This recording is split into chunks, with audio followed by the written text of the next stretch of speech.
మాత్రం మళ్ళీ మనకి ఇక్కడ 25,200 కానీ 25,240 వరకు కానీ పోవాలి. ఎందుకంటే మన మార్కెట్ చాలాసార్లు పైకి వెళ్ళడానికి ట్రై చేసింది.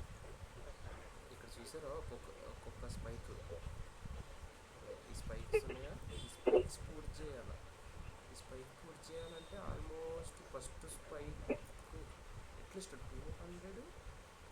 200 వరకన్నా మనకి వెళ్ళే అవకాశం ఉంది మార్కెట్.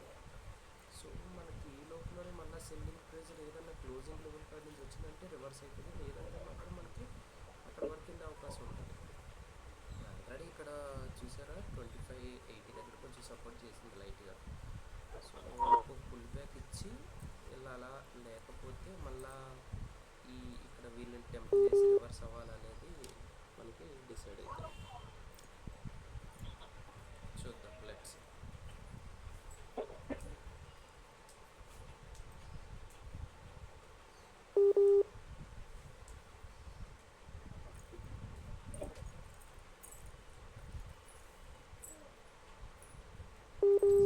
రివర్స్ అయిపోయింది.